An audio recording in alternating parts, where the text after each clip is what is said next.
Celebrating their 25th anniversary this year, Frigg have long established themselves as one of the leading string bands in Nordic folk. A small army of 6 musicians, what has always astounded me about their sound is how effectively they use their numbers to their fullest capabilities, oftentimes in the recordings sounding like there is a full orchestra at their disposal. Their attention to orchestration and texture is second to none, and even when all 3 fiddlers are chugging along at full steam, everything just fits so perfectly into the arrangement. This rich texture of Frigg's sound, combined with a relentless spirit for both tradition and innovation, is what sets Frigg apart as one of the most versatile and captivating bands in Nordic folk today. Dreamscapes is Frigg's 8th studio album, following up from 2023's Perinto.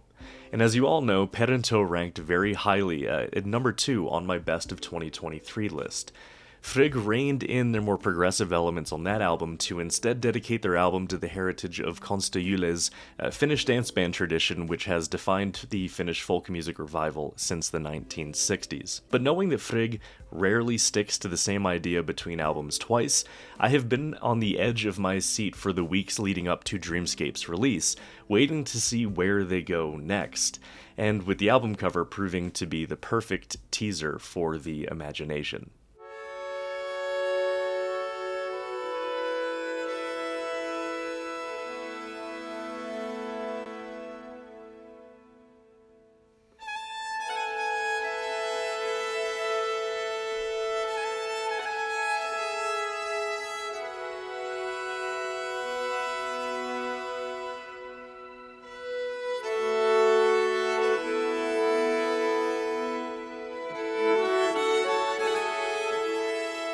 The record kicks off with Daydream 1 Bridge, a poetic opening because a bridge, of course, musically connects different musical ideas in a work, or this could be a literal bridge that takes you from one land to another. It seems unremarkable for me to say this out loud, right? We all know what bridges are, but opening an album with a bridge, I couldn't help but feel like this is an intentional choice inviting us to a different land from the previous album, or a dream, rather, and as Dreamscapes went on, this theory became only more convincing to me. Besides anything else, I just feel the idea of opening an album with a bridge is pretty unique and pretty evocative for, kind of begging to be mined for meaning. But musically, Daydream 1 kicks the album off with a torrent of lush chords which wash over you, guided by a melancholic fiddle line, setting already in the first minute of this album an evocative atmosphere that will come to define the record. With falsetto, the rhythm section plucks a flowing spectrum of chords between mandolin, guitar, and bass, before grounding in a loose waltz rhythm for the main melody.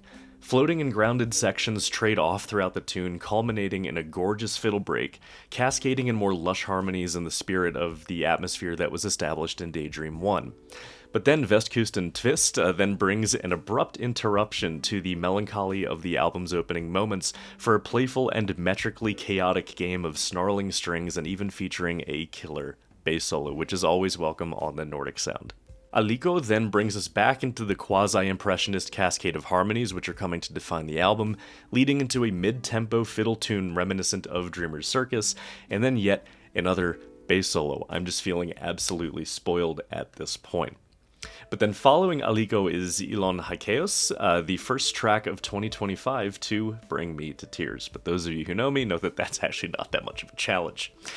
This stunning piece of music is a highlight of the album for me, with a pathos so rich that I still can't really pin it down to any one emotion. It's just a very emotionally evocative piece of music. And with it being on the same album as tracks like Vitra Square Dance, their versatility as a band proves to just remain unmatched. But then speaking of, with Vitra Square Dance and Game of Frigg, the band introduces some stylistic elements reminiscent of contemporary bluegrass jamming in the vein of like Goat Rodeo Session or the Punch Brothers, with Vitra Square Dance being one of the most experimental tracks on the record, even bringing in more percussive and groovy elements. Then Circle Square brings a neo-medieval vibe reminiscent of Virelai, and Lupaus is crafted with more lush experimental harmonies reminiscent of what one would hear from the Danish String Quartet. And actually the first time I put this album on, I thought that the album had ended and shuffled into a Danish String Quartet, track that I had forgotten about. But then I looked at it and was like, oh, this is still Dreamscapes. That's just how much that particular track made me think of the Danish String Quartet, because when it shuffled into it, I assumed that it was just a different album altogether. But then finally, the album closes on a fun note with Alarm Polska, blending seamlessly that traditional earthly side of Pedantó with the intensely progressive sound of Dreamscapes, ending in one last lush, warm harmony that washes over you into the silence of the album's end. But then one track that you'll notice I skipped over because I intentionally wanted to save it for last, and many of you will not be shocked by this at all, is my favorite track on the album, Trolls Twilight. This tune is the most memorable track on the album for me.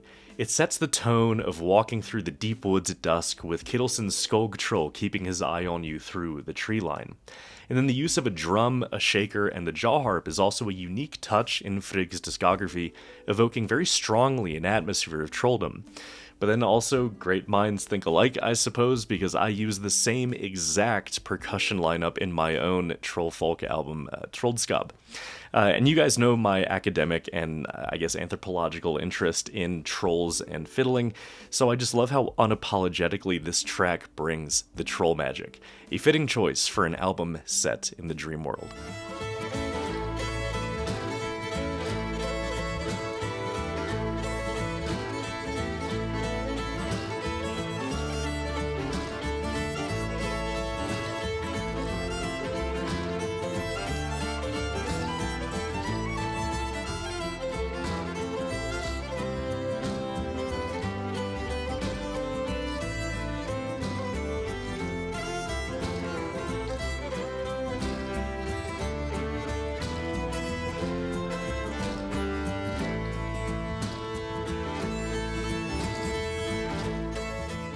The name of the game with Dreamscapes is just what it says on the box. The record is spirited, diverse, and eclectic as our own dreaming hours, while woven through with rich and evocative harmonies that hold it all together in a truly impressionist dream world fashion.